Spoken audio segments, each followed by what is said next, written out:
to the Houston Texans and everybody's favorite GM coach, Bill O'Brien. Over under 8 wins. Todd, what you got here?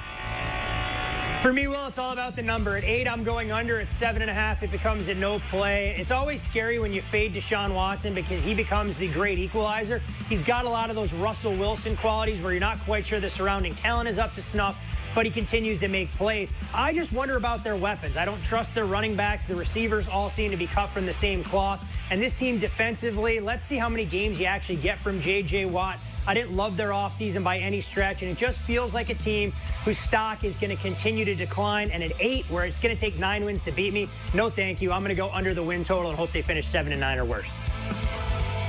Yeah, I hate this offseason for the Houston Texans. They might have had the worst offseason on the football, giving away DeAndre Hopkins and only getting a second-round pick and a running back with an expensive contract, losing DJ Reader in free agency.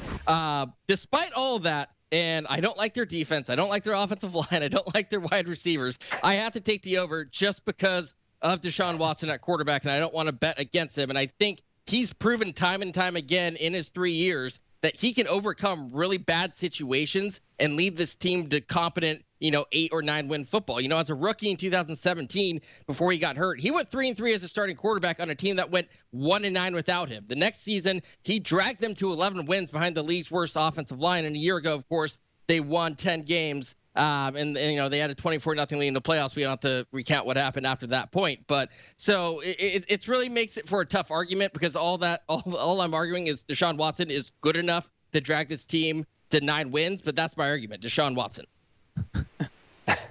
It's not a great argument. Deshaun Watson's awesome, but it's just not a great argument. I do think though that I would probably lean over to a little bit here, and that would be my argument as well. I'm just not going to fade Deshaun Watson. It feels like a terrible way to approach